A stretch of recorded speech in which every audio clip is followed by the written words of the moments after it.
Depois que aprendemos o conceito de campo, como calcular, fazer tudo isso, vamos ver algumas propriedades importantes desse campo e começar a deduzir algumas leis que permitem, de forma mais fácil, a gente ser capaz de calcular o campo elétrico de certas distribuições, de certas configurações de cargas ou mesmo de campos, não é verdade?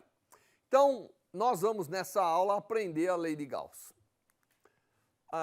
Nós aprendemos a lei de Coulomb, um conceito extremamente importante, porque dá a força entre duas cargas.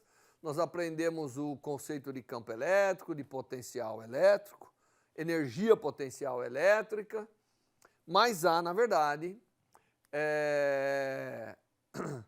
uma forma alternativa, que é o que nós vamos ver. Vamos começar olhando uma coisa que nós aprendemos também, que são as linhas de campo, né?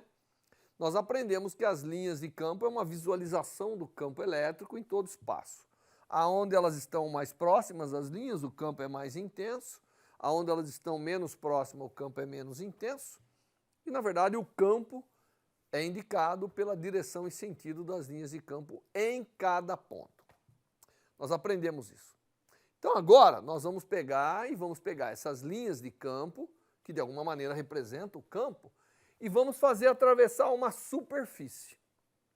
A superfície tem uma área. Se ela for muito pequena, ela tem um elemento de área. E a superfície ela pode estar orientada de várias formas no espaço. Então, isso aqui é uma superfície. Ela pode estar assim, ela pode estar assim, assim. E para caracterizar a superfície, normalmente, nós usamos a reta normal, como vocês sabem. A indicativo da reta normal dá a orientação da superfície. Então, nós temos a reta normal N, é um vetorzinho, um versor, que diz a orientação dessa área. E nós caracterizamos a área, na verdade, o elemento de área, do ponto de vista vetorial, como sendo o valor da área vezes a sua reta normal.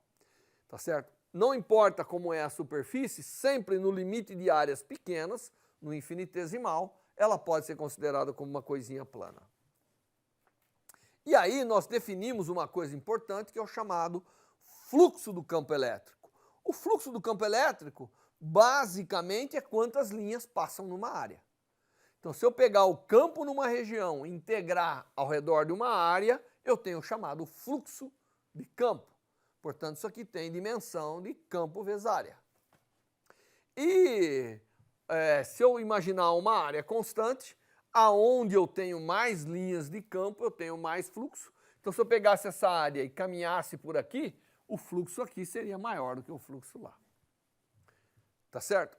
Imaginando que isso aqui vai para o espaço todo, essas linhas de campo.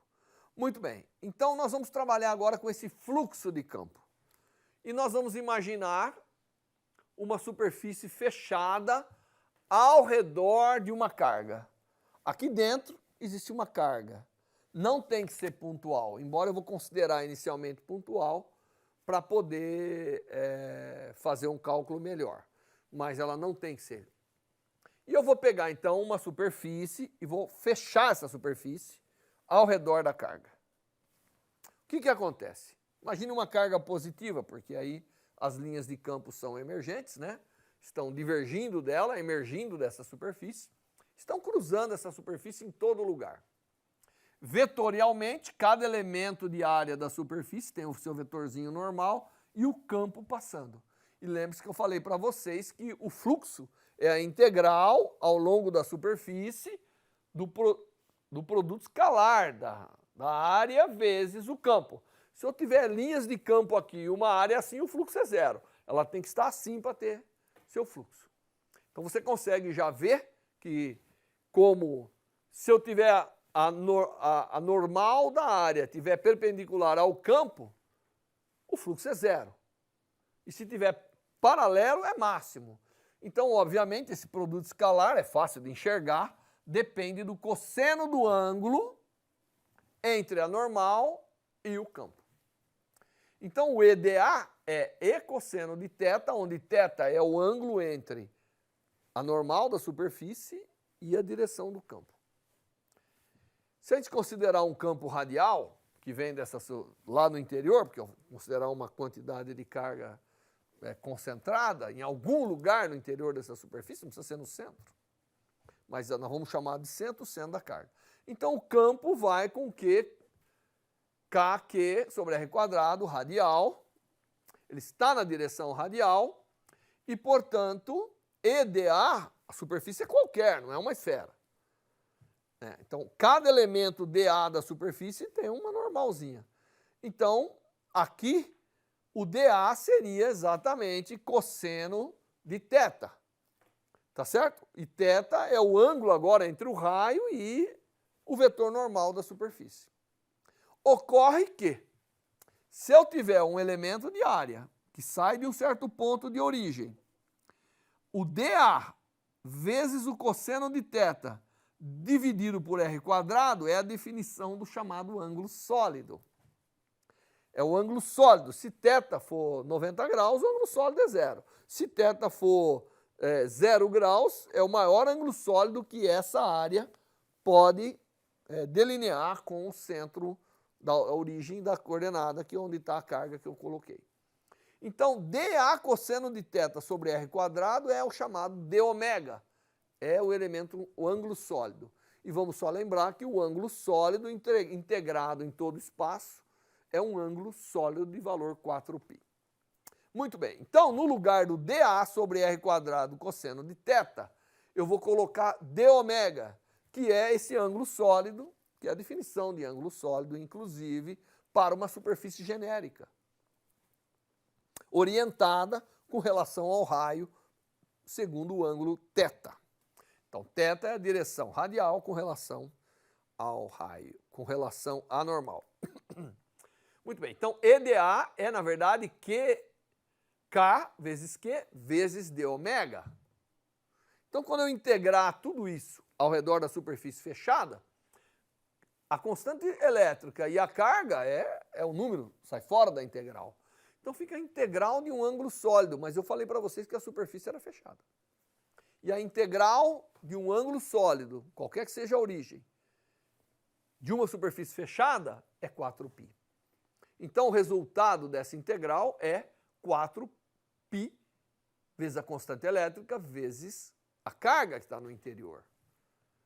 Então não importa, eu tenho uma carga no interior, não importa a superfície que eu coloque ao redor, qual é a forma dela, não importa, a integral do fluxo do campo elétrico nessa superfície é sempre proporcional à carga que está ali dentro, e a constante de proporcionalidade é 4π vezes a constante elétrica, que é o que nós estamos usando aqui como notação, não é?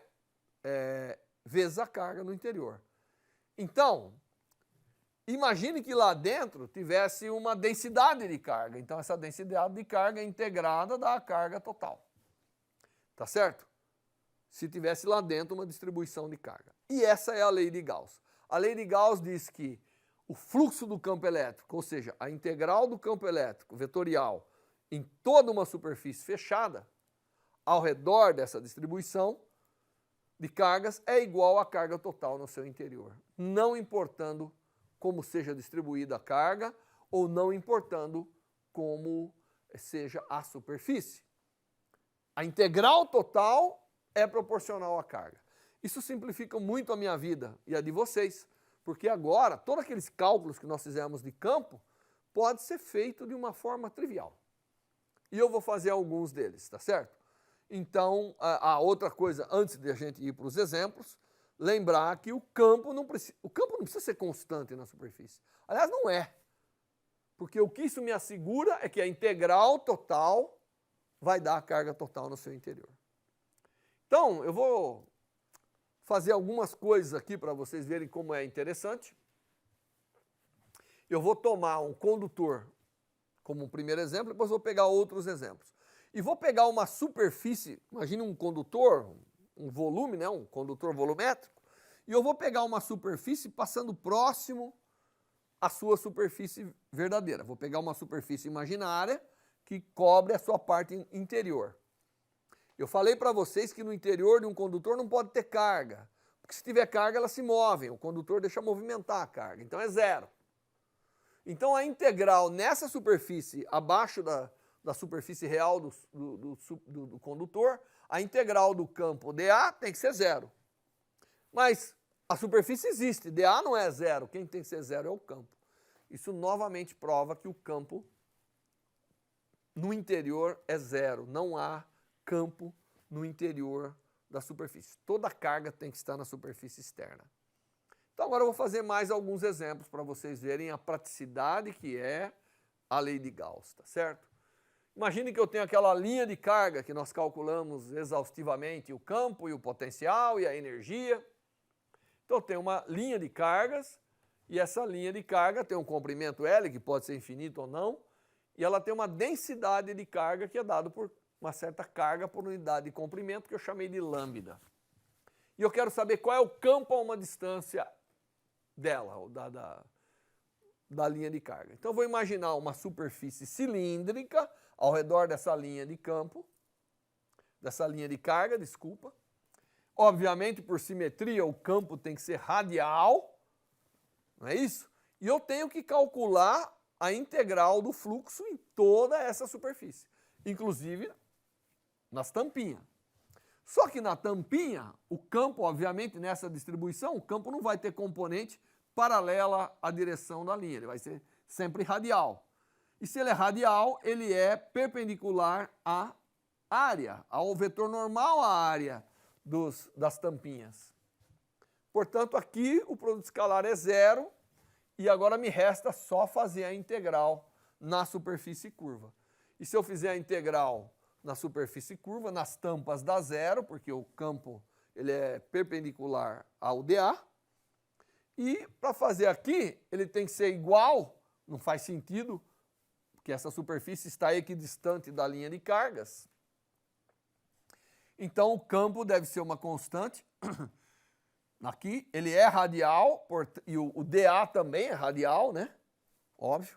Então, a integral do EDA na superfície cilíndrica dá o valor da área da superfície, que é 2πr vezes L. O L é o comprimento da superfície que eu considerei, vezes o campo E. Porque essa integral acaba dando, todo mundo é constante aqui dentro, então dá a área total. O campo sai para fora e a área total é 2πr vezes L, a área da superfície curva, cilíndrica. E isso tem que ser igual, pela lei de Gauss, a 4π vezes K vezes a carga total ali dentro. Mas a carga total no interior dessa superfície é a densidade vezes o comprimento do cilindro. Nós chamamos o comprimento do cilindro de L. Portanto, lambda vezes L é a carga que está no seu interior. Portanto, essa é a expressão da lei de Gauss. E daí nós tiramos o campo radial como sendo 2K lambda dividido por R, onde R é a distância. E isso é um resultado que nós já tínhamos obtido anteriormente por integração. Pegando elementos dos dois lados, somando o campo, nós tínhamos obtido esse resultado. Então, esse é o campo que nós temos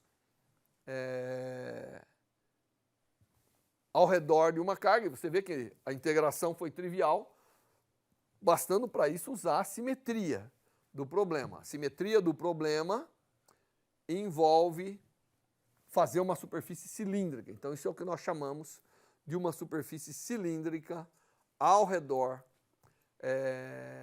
da distribuição de carga. Aqui nós vamos fazer o campo agora para uma esfera uniformemente carregada, só que ao contrário do que eu fiz anteriormente, agora eu vou calcular o campo inclusive no interior. Porque se eu imaginar, essa é a esfera carregada, ela tem uma densidade de carga que eu chamei de ρ, que é carga dividido pelo volume, constante. Eu vou imaginar uma superfície esférica de raio R menor, tá certo? E ao fazer, claro que pela simetria, o campo sempre é radial. Então eu vou pegar a integral do campo aqui, vai dar exatamente o campo vezes 4πr², e isso tem que ser igual à carga no interior. A carga no interior é 4/3 de πr ao cubo vezes a densidade de carga, tá certo? Então tudo isso está expresso aqui nessa relação matemática, que para R menor do que R1, quer dizer, eu estou no interior da distribuição de carga. A integral do fluxo nessa superfície imaginária de raio R é 4π vezes a constante elétrica, vezes a carga total no interior, que é 4/3 πr ao cubo vezes ρ. Como isso aqui é, na verdade, o campo vezes 4πr quadrado, então nós tiramos um campo que é 4/3 de π k ρ r. Então, no interior da esfera carregada, o campo cresce linearmente com a posição. Ele cresce. Claro, porque a hora que eu chegar no interior aqui, o campo tem que ser zero. Por simetria, campos teriam que se cancelar totalmente no campo. Isso está sendo dado pela lei de Gauss.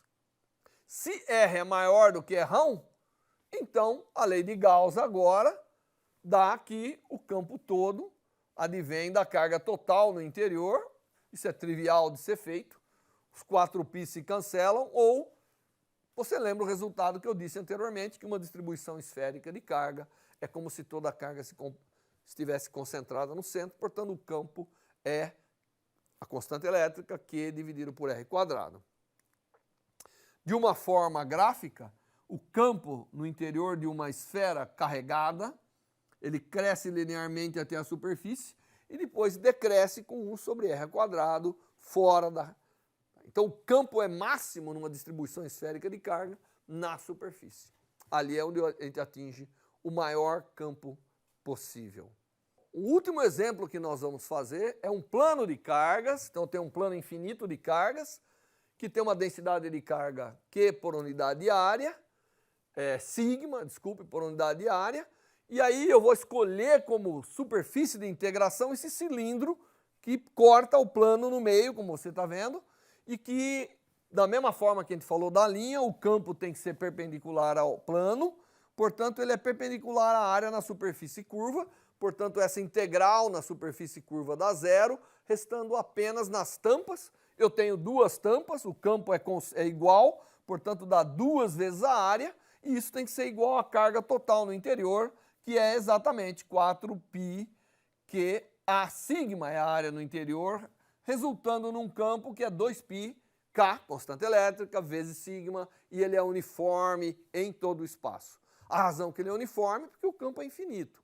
Então não importa quanto você se afasta, o campo de um plano de cargas infinito, ele é constante em todo o espaço. Bem, com essa aula nós aprendemos e fechamos todo o nosso entendimento sobre campo elétrico, potencial elétrico e energia elétrica, e agora estamos prontos para dar passos seguintes.